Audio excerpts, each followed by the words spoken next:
Now, at what point did you really start doing comedy? Let's see here. Shit, I won class clown every motherfucking year in high school. It's just my personality. I never thought nothing of it as a business. I was actually, studying to be a biological engineer. Had a free scholarship, went to K-State University, stayed there for about a year. Then went to the United States Navy, and all they could take of me is 1 year, and they kicked me the fuck out.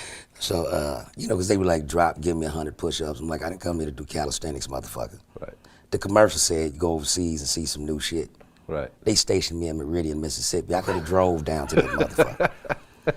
So, never seen a boat. Some bullshit. So, I think it was my 18th or 19th birthday. Me and my cousin, Lil Curtis, was hanging out in Kansas City back home. So we went to this we was just bar hopping, drinking and shit. And, had little fake IDs and shit. So we stopped at this comedy club there called Stanford and Sons. So we walking that motherfucker, and there was one dry comedian after another. So my cousin was like, nigga, you funny these motherfuckers, we just hanging out on the block. I said, I bet you $50 you don't get your black ass up there. I was broken the motherfucker, nigga. And I ain't never been on stage talking, I had boogalooed and locked and all that shit and won every fucking talent show a motherfucker was ever in. But never talked in front of an audience. Right. So nigga, I'm looking at that empty wallet, nigga, took a couple more drinks. So I walked over to the little manager and said, yeah, you mind if I get up and do 5 minutes? He said, yeah, we'll give you 5 minutes, see what you can do. That motherfucker handed me that mic, I did 45, stood him up. They banned me from the club. Why did they ban you from the club? They said I was a little too blue for their taste. I didn't understand what the fuck blue meant. Sexual. And then, once I got into the business for real, that means, you're a little edgy for their taste. Yeah. So I said, fuck it. I'm to know the spirit. So I went to all the jazz clubs on 18th and Vine. I said, what's your slow night? And they were like Tuesday, Wednesday. I said, you mind if I do a comedy night here? You know what I'm saying? I see 5 people in here now, so if I bring 2 more, motherfucker, you winning. So I started doing that shit, and I did that for about 9 months. And it was just packing the house. Marsha Warfield came to town. She had a show at the Uptown Theater. So I opened up for Marsha. So Marsha told me, look here, you little black motherfucker. You need to get out of this city, nigga. You need to take your ass to L.A. or New York. Right. You're too funny for this shit. Right? So my mother sat me down. She was like, all right, nigga. You a big fish in a small pond. I said, what you talking about? You got your little local TV show and all that shit, nigga. You a big fish in a small pond. Now, why don't you take your ass out to the ocean and see if you're a whale? So I jumped back on the Greyhound bus, nigga, came back to L.A. And I was homeless for about a month because I refused to go back to Compton to my Uncle Bucky's house because the shit over there is just not conducive to what the fuck I'm trying to do. Right. When you say homeless, do you mean? Fifth and Hill, downtown L.A. So you were actually sleeping on the street? Yes, standing up. You were sleeping standing up? I ain't bullshitting. I had 3 jobs. I worked at, it was this restaurant down there called Googie's Restaurant. I'd work there during the day. Then I'd work at Tony's Pizzeria. You know what I mean? I still see Tony from time to time. And that was inside the Bonaventure Hotel. And then this little flea-bitten hotel I finally got a room at after I got my first check from them 2 jobs. I started doing security at the door for that spot. So literally was working around the clock, sleep like 2 or 3 hours. So then I read this little, they call it a drama log or something I seen it. And said, yeah, comedy store, so on and so forth. So I took a bus ride up to the comedy store. So I said, yeah, I'd like to showcase for the owner, Mitzi Shore. And they're like, well, yeah, I did played at 3 major comedy clubs around the nation and all this shit. I'm like, So I sat at Carney's, right? And they had a payphone at the time out front. Right. So I'm looking at this drama log. So I called on the phone and played like I was my manager. I'm like, hello, yes, this is Eddie Griffin's manager. And I'd like to set a showcase up for this young man. He's from Kansas City, Missouri. The kid is phenomenal. You're going to love him. He's played at Caroline's. I'm reading shit out the fucking book. He's been at the Improv and the Funny Bones. They said, yeah, he's on tonight at 8 o'clock. So I just hung out front. So 8 o'clock, I went up there. They gave me 5 minutes. I remember closing with Michael Jackson on crack. Right. I got off stage and Mitzi Shore walked up to me. She's like, oh my God, you got more time, you're pinking than anybody seen in 10 years. You want to work for me? So the manager was standing next to her. I said, can you translate what this bitch just said? I can understand what the fuck she's saying. So he said, you want to work? I said, tell the bitch I got a problem. I'm homeless. So she put me up at Crest Hill. Okay. So it was it's a little mansion she's got and shit. She put comedians and shit in. So I stayed there for a minute. Andrew Dice Clay came in. This was at the height of his shit. Right. And he was looking for an opening act for this big tour he's doing, Madison Square Garden, all that shit. Yeah. So everybody in there trying to get the gig, right? So he came in one night. So I did this impersonation of Andrew Dice Clay as a homosexual. How did it go? So I'm sitting there sucking a dick, right? And this guy is balls deep in my ass. Oh! So this motherfucker sitting there. I get off stage. He walk up to me. I'm taking my jacket off because I think I got to scrap with this motherfucker. He said, no, it ain't nothing like that. You fucking funny, right? I got a tour coming up. Don't get excited. I ain't saying I'm thanking you, right? How long you been doing comedy? I said, I don't know, about 9 months. 9 months? I said, yeah, 9 months. So he's waiting on me to ask him about the tour. So I refused to ask. In the back of my head, I'm like, I ain't saying shit. So he came back the next day, watched me again. Got off stage, took me out front. He's like, you want something to drink? At that time, I didn't drink at all. I said, no, I don't drink. You don't drink? I said, no, I don't drink. He said, how about some orange juice? I said, all right, take some orange juice. So he's like, 9 months, huh? All right, fuck it, I'm taking you. We leave tomorrow, 7 o'clock. We get on the motherfucker plane. We get to, the first one was Providence, Rhode Island. 30,000 white people in there. I'm the only nigga in the house. So Bill Sheff was the opening comedian, right? You know, wears a suit, stand in one place type comedian. So they got these huge jumbotrons so that the crowd can see the show, right? So he supposed to do 15 minutes. It's the funniest shit I ever seen. He condensed 15 minutes into 4 minutes. Didn't miss an inflection. Because they was throwing shit at his motherfucking ass. You can see on the jumbotron, the candy, everything coming down on his motherfucker. I'm like, shit. So I went over, I was 19 then. So I went over to the sound man. I said, all these motherfuckers is thinking about is Andrew Dice Clay, so I got to take that out of they cerebellum. So I said, all right, what you want to play this song? When he introduced me, right? So the introduction, they played the song, nigga. I came out motherfucking locking and all that shit. Grabbed the mic, let me hear you say, hey, motherfucker, hey. 30,000 white folks, hey, motherfucker, hey. Cut the music off, lit into their ass before they knew what hit them. Did 30 minutes, stood their motherfucking ass up. Walked backstage, looked at Dice. You're next. That motherfucker running around backstage. Can I fucking pick him? Over there? This kid's gonna be a superstar. So him and his manager started managing me. After that, Dice had managed me. So Dice Clay was actually managing you? Yeah, he managed me for the first year. So that was the real start of your career right there. Yeah, I was actually, well, still am, godfather to his oldest boy, Max. I mean, some people who are watching this aren't going to remember, but Dice Clay was massive. At one point, he was like the biggest comedian in the world. Yeah. Yeah, he broke a lot of records. Yeah. Like As he was far doing as Madison attendance Square and Garden. shit, Yeah, yeah. exactly. He was doing stadiums. Yeah. Like it's a big deal right now for like Kevin Hart to do a stadium, but he was doing stadiums back then. Back then, Yeah. Now that's what's up. Okay, so you're doing stand-up. You're working with Andrew Dice Clay. What do you think was your next big breakthrough after that? Def Jam. Def Comedy Jam. Yeah. I had actually signed with HBO to do my first HBO special before I did Def Jam. Right.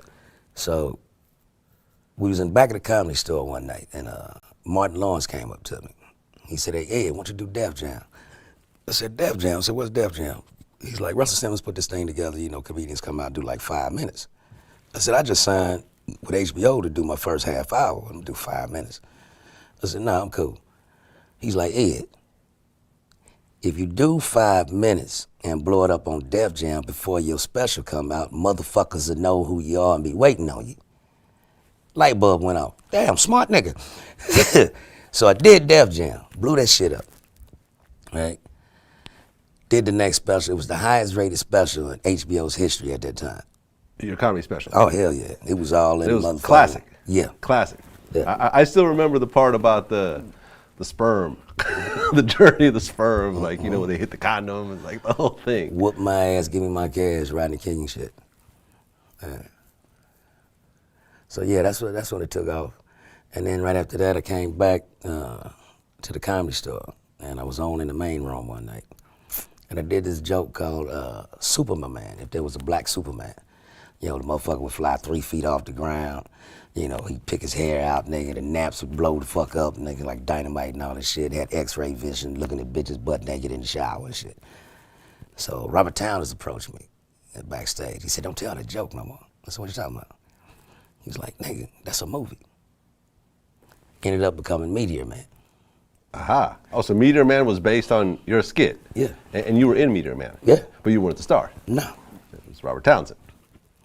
Well, you know, I was yet to be, you know, Right. Eddie Griffin, so Right. you got to start somewhere. They call it paying your dues. Right. So cool.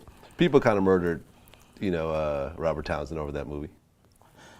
You know, I got to meet a lot of people doing that. You know, Don Cheadle was in the movie, who's also from Kansas City.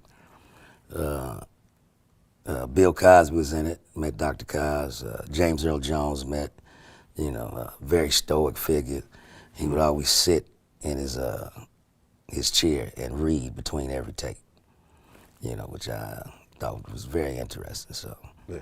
as you know, if he's in my office, I pick up a lot of books. Yeah. So, and that's when I met Tiny Lister, Big Zeus. Big Zeus. Yeah, I choked him Debo. out on the set. Well, you choked out Debo. When you interview him, he'll tell you the whole story. Really? That nigga like that is the strongest little motherfucker. Because I didn't know if he was playing. He just slamming people, you know. Yeah, he gets physical with people. So the motherfucker came at me. I didn't watch wrestling. I didn't know who this big cockeyed nigga was. I just knew I had to jump behind him. I got my motherfucking arm underneath that motherfucker's Adam's apple and shoved that shit up in his skull and put his ass to sleep. Oh, you actually I held on choked for him life. unconscious. That motherfucker backed up against the trailer, nigga. I pushed off and bared down on Oh, so he was him, trying to nigga. bang you against the trailer? If I let go, I'm dead. That's all I'm thinking. I was holding on for life, nigga. Yeah. All right, next time I interview Tiny, I'm going to Oh, bring he'll that be shit glad up. to tell you the story. I'm Hell going to bring yeah. that shit up. Yeah. And Tiny's actually from Compton, too. Yes, I know. Yeah. Oh, okay. So you did Meteor Man, but then you went on to do a whole bunch of other movies. Yes. Undercover Brother, Yes. Dysfunctional Family. Like, what do you think was your favorite movie that you've done? Foolish with Master P. Really? Yes, because it's a true story. It's based on my life. Okay. That was written by me and Preston Whitmore, who I did The Walking Dead with. Okay. I had a show in, it was 91, 92. It's the Singer Theater down in New Orleans. So the promoter came up to me backstage. He's like, yeah, I got these 2 local rappers, man. Yeah. Is it cool to let them open up for you on the show? I said, bring them back. Let me see if they can spit. So it was P and Mystical. Them niggas came in the dressing room. Got to hitting that shit. I said, hell yeah, put them niggas on. So they blew the spot up. So years go by, nigga. I'm sitting on Sunset, nigga. It's like 98 now or some shit, you know. I'm on the Malcolm Eddie show, all that shit. So I'm sitting there just hanging and shit. So all these motherfucking camouflage suits start coming in the motherfucking door, right? So the gold teeth coming around the corner. You don't even remember me, do you? I said, I remember you, nigga. Shit, Master P. He's like, yeah, what's up? I said, nothing, man. He's like, nigga, you know, because you know, you gave us that shot over there, you know, things blew up, nigga. I want to return the favor. I don't think Hollywood done gave you a proper shot at a movie that you can star in. This was before Undercover Brother? Yeah, this is way before Undercover Brother. Okay. So he said, you got any scripts? I said, nigga, I'll be right back.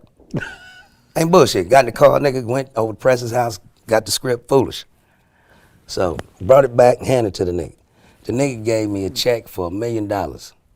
Master P gave you a check for $1 million. For the script. For the script. I was a writing motherfucker. So did he actually cut the check himself, or he got it from a movie company? No, Master P, we did that independent. That was independent? Yes. Right, because I remember Master P. Remember we slung that movie like he slung his music. Right. We did our own bus ads all over the country, this, that, and the other, boom, boom. Per screen average, our opening weekend, I think we had like maybe 700 theaters. Wow, okay.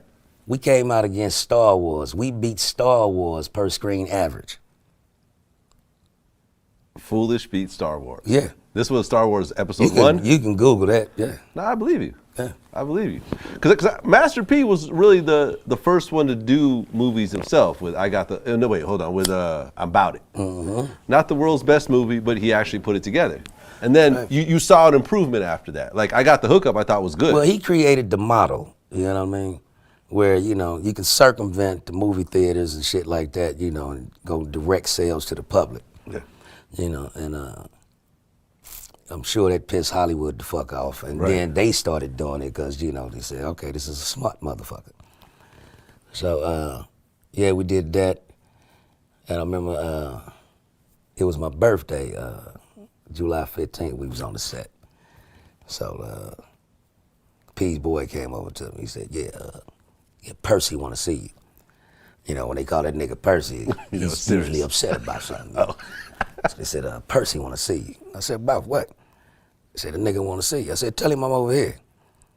You better get your little black ass over there, right? So I go over to the nigga trailer. That nigga's just bullshitting. Yeah, little motherfucker. You know what I mean? I hear you around here, you know, just doing stupid shit, nigga. Getting high on the set, nigga. This here's a business, nigga. That nigga grabbed me, nigga, and then pulled out a motherfucking presidential Rolex and said, happy birthday. I said, you motherfucker. That's a class act, nigga.